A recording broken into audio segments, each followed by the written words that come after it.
जयराम के आम के पेड़ के नीचे गिरी दो अमियाँ बच्ची ने उठा ली। ये देखकर जयराम ने दुखिया की बेटी को कई थप्पड़ जड़ दिए। बच्ची को क्या मालूम था कि जयराम चाचा उसे पीट देंगे। वो रोने लगी। सुबकती हुई घर पहुंची। बाप दुखिया ने बेटी को देखा तो पूछ लिया, मुनिया तू क्यों रो रही है? मुनिया के आंसू और तेजी से बहने लगे।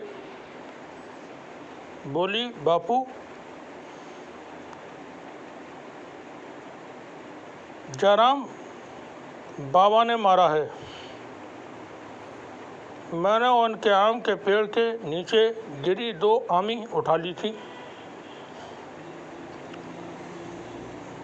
दुखिया ने मुनिया को पास बुलाया, उसके गालों को पोंछा। बोला, बेटा अब कभी ऐसा मत करना। तू नहीं जानती, जयराम दादा बड़े लोग हैं, वो हमारे माई बाप हैं। हम कमज़ोर हैं, हम उनकी बेगार करके जी रहे हैं। दुखिया बेटी को समझाता है। मुनिया चुप हो जाती है। दुखिया आसमान की ओर देखता है, पास रखी लाठी उठाता है और जानवरों को हाँक कर जंगल चराने चल देता है।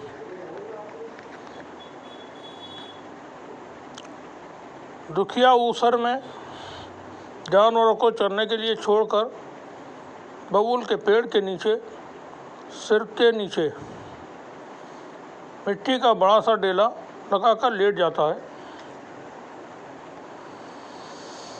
वो मुनिया के आंसुओं को अब भी बहते हुए देख पा रहा था। उसे मालूम था कि बच्ची वो आमी चटनी बनाने के लिए ला रही होगी। बाजरे की रूखी रोटी हलक से नहीं उतरती है।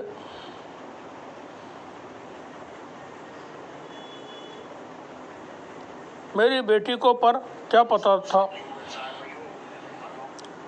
दुखिया सोचते सोचते दुखिया की सोचते सोचते आंख लग गई। देखा कोई उसके पास खड़ा है। वो दुखिया को आवाज़ देता है, सोते से जगाता है, कहता है, तू क्यों दुखी है मेरे होते हुए? दुखिया उसके पैर पूछता है और अपने दोनों हाथ जोड़कर घुटनों के बल बैठ जाता है।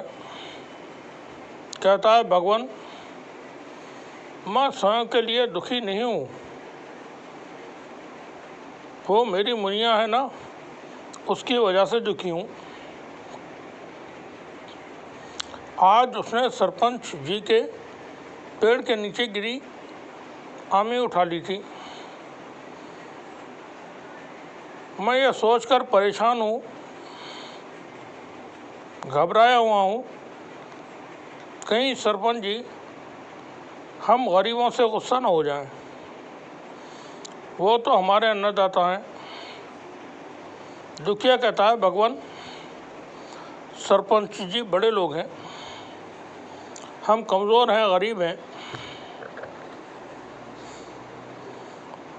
भगवान से वो फरियाद कर ही रहा था कि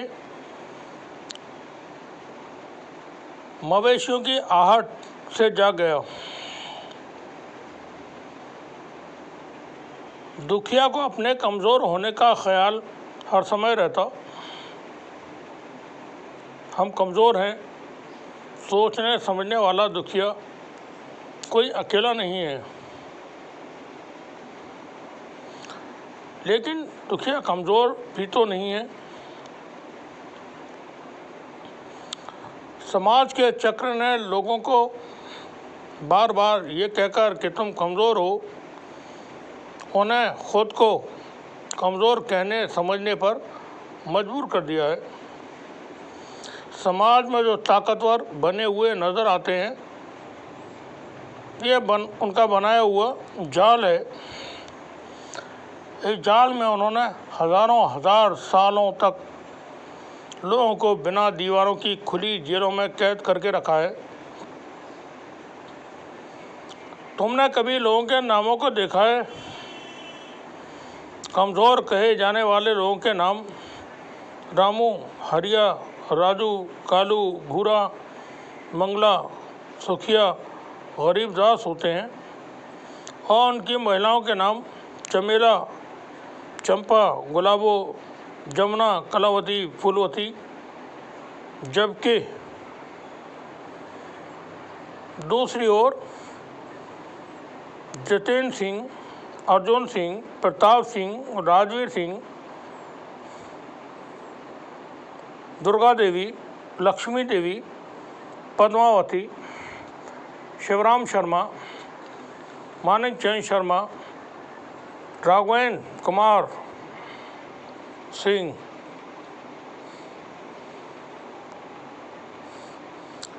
ये समाज के अंदर जो तंत्र है वो शातिर, मक्कार, दुर्दांत लोगों का बनाया हुआ है।